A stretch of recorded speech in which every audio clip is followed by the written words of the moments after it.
Hola, mi nombre es Ariadna Linet Martínez González, soy del grupo 0024 y hoy voy a hablar a modo de podcast, donde por cierto estoy un poco nerviosa, del capítulo El Porfiriato de Elise Spigman, que está dentro del libro Nueva Historia Mínima de México Ilustrada. Este libro fue escrito en el 2008, o publicado, mejor dicho, por el Colegio de México en la Ciudad de México, en México. El capítulo va de las páginas 337 a la 391. Y bueno, después de esta información técnica o bibliográfica, voy a mencionar que Elise Spigman es historiadora y abogada con gran trayectoria, entonces esto nos dice pues un poquito del contexto o de el eje, enfoque que va en la escritura y lectura. Hay que saber que el porfiriato llega a México después de un periodo de inestabilidad muy grande que viene arrastrándose desde la colonia, luego con la independencia, luego con las invasiones, principalmente la francesa. Así que después de que el militar Díaz está al frente de parte del ejército contra la intervención francesa y que Benito Juárez es presidente y luego Lerdo también es presidente, él decide mediante el plan de Tuxtepec, dar un golpe de estado, se podría decir así, porque formó una revuelta que logró derrumbar a este presidente, que era Lerdo de Tejada, acusándolo de que tenía un gobierno centralista, autoritario y alejado de la ley. Y es también muy importante mencionar que Díaz, en el 76 más o menos, entra a la Ciudad de México predicando los valores o principios liberales de la Constitución de 1957 con una bandera de no reelección. Sin embargo, pues irónicamente, esto justo es lo que él hizo años después, por mucho tiempo. Entonces, el porfiriato comienza una vez que él toma el mando del poder. Y si se podría resumir, digamos, qué es el porfiriato o qué nos dejó injusticias que desataron la Revolución Mexicana y nos dejó crecimiento económico y, y en las ciudades más que en el campo, pero son cosas muy contrastantes que vinieron tanto a beneficiar como a perjudicar a México. Entonces, este periodo autoritarista duró aproximadamente 34 años y fue tanto para fortalecer el Estado, o fortaleció al Estado, mejor dicho, y implementó el desarrollo económico, que pues venía deteriorado desde las épocas pasadas. Está considerado como un gobierno retrógrada y cerrado porque, bueno, ya más adelante en el texto nos mencionan y se puede ver incluso en las fotografías cómo Porfirio Díaz era una persona que inició en la juventud, ya que a los 34 años asumió la presidencia y termina su presidencia pues ya a los 80 años o algo así. Entonces, pues es bastantito tiempo. Y no nada más esto, su gabinete tenía un promedio de edad de 67 años aproximadamente, entonces también eso nos habla de cómo pues el sesgo generacional era muy grande con la gran parte de la población, que pues en ese tiempo todavía no había una calidad de vida muy buena donde se fallecía a una edad bastante joven. El porfiriato se caracteriza por dinamismo y profundos cambios, tanto buenos como malos. Cuando inicia su mandato o al poco tiempo, recibe una carta de Thomas Edison donde le comenta que como que lo felicita y le dice que va muy bien y todo esto. Él obviamente se siente muy feliz y la lee con mucho orgullo a la nación. Entre los logros del Porfiriato está consolidar al gobierno y al ejército, ya que los generales y en general todos los militares estaban muy alineados al eje del porfiriato, que pues el eje del porfiriato era orden y progreso o poca política y mucha administración. De igual manera, se daban condiciones políticas, se hacían acuerdos o negocios para lograr tratos con los caciques y gobernadores de todo el país, y esto pues evidentemente generaba una unificación y pues como que todo en pro de un mismo eje o proyecto de nación. Un proyecto de nación pues violento evidentemente, pero que así nace. En muchos momentos Porfirio Díaz hizo caso omiso a la Constitución, a lo que el Congreso y el Poder Judicial tenían que tener bajo su control o tenían la inferencia, y él decidió imponer autoridad a ministros, jueces y magistrados, todo enfocado a su mismo eje de proyecto de nación. De igual manera hace recuperar a la iglesia o le da a la iglesia un poco de ese poder que había perdido con las leyes de reforma a cambio de su apoyo al régimen. Otra característica más es el sometimiento en todos los sectores de la población, desde las clases altas hasta las clases bajas.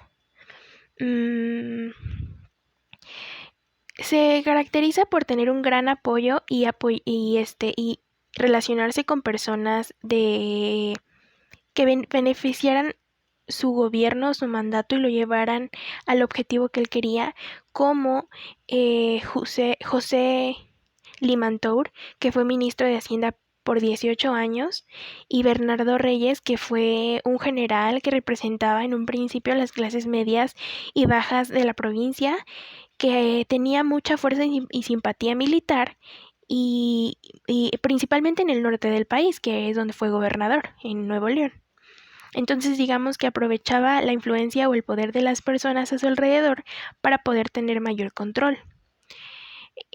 Ahora pues nos podemos preguntar de qué vivían, ¿no? Porque venimos de un periodo de mucha inestabilidad, con muchas crisis, las deudas externas, las deudas internas. Con Benito Juárez sabemos que pues apenas si se logra sobrevivir con todo lo que se tiene que pagar. Hacienda está quebrada, digámoslo así, y todo se va a la batalla en la época de Benito Juárez.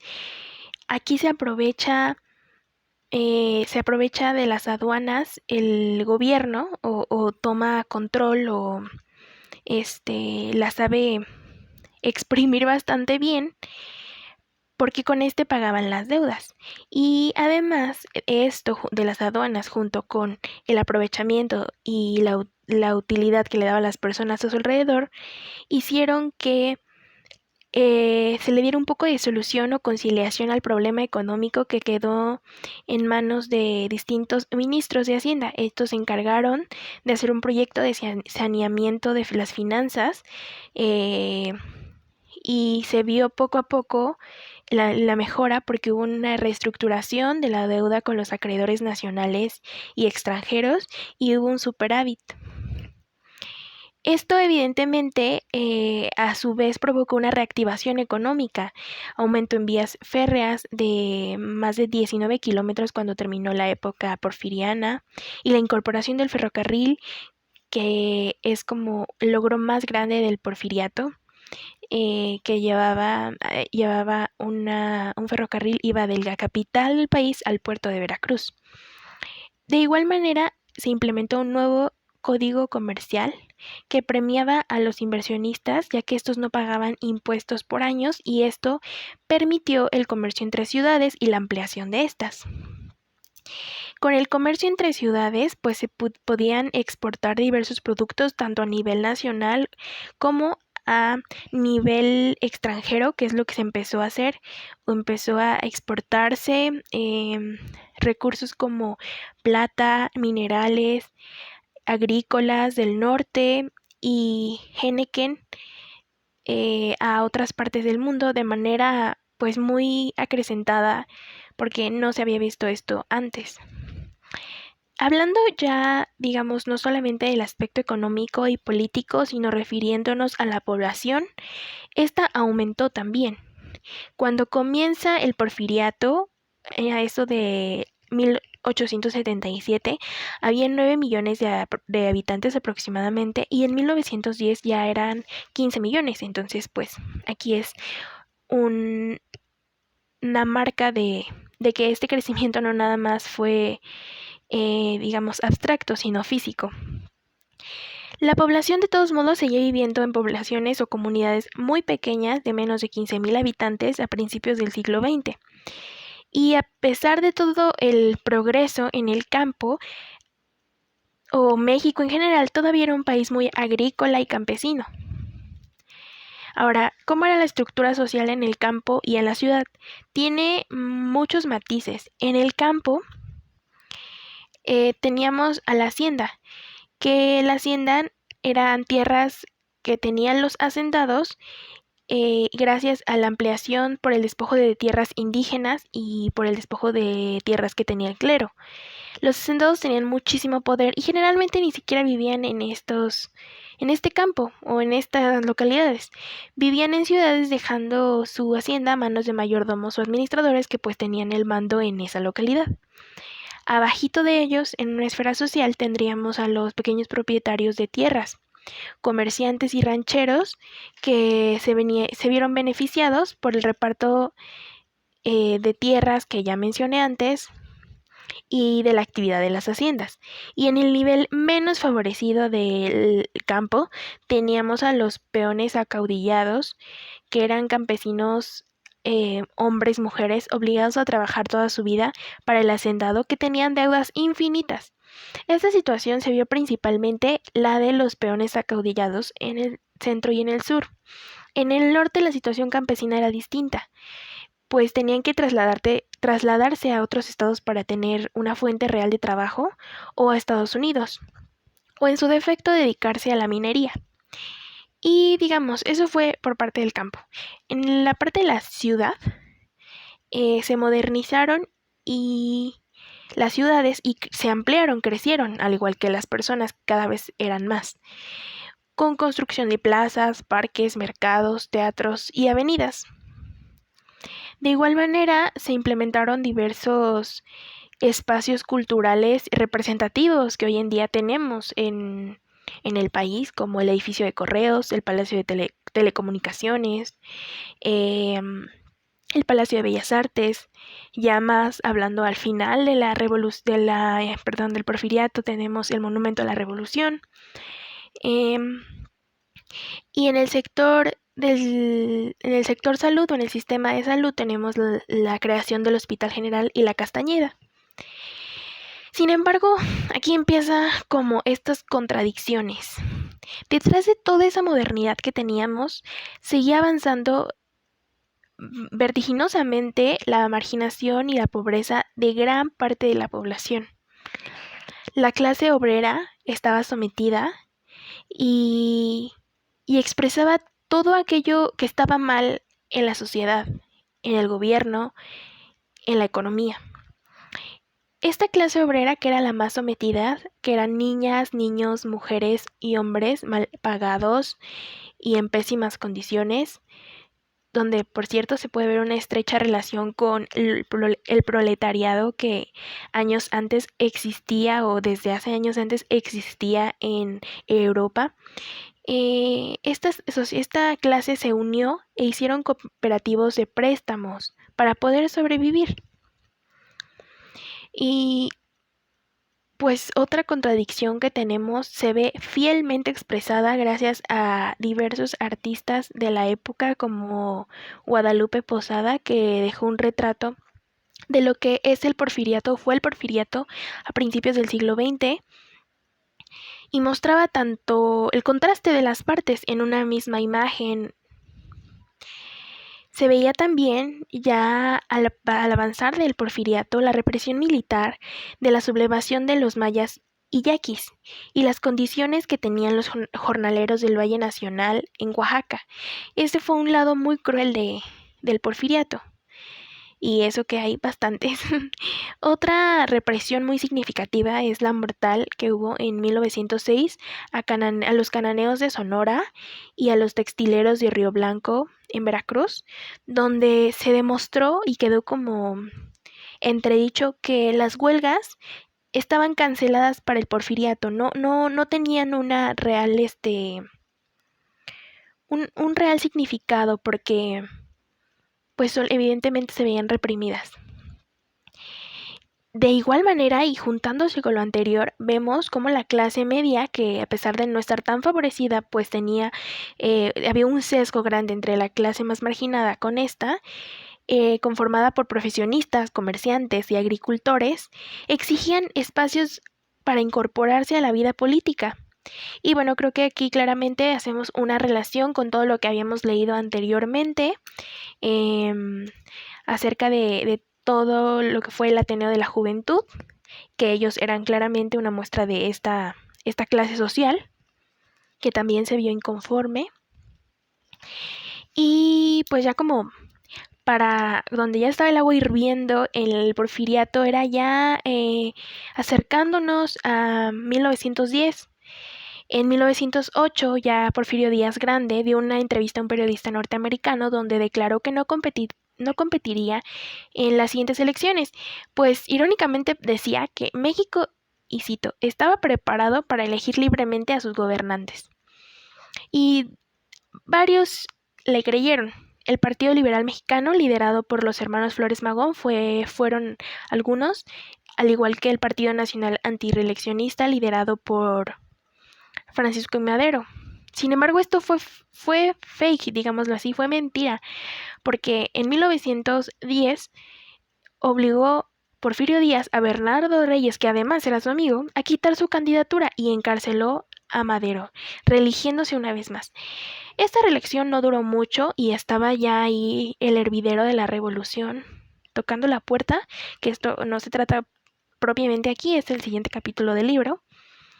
Y a los 6 meses aproximadamente estalla la revolución después de que entrega su carta de renuncia a Porfirio Díaz y finalmente un año después de que entrega su carta embarca un barco, valga la redundancia, rumbo a Europa.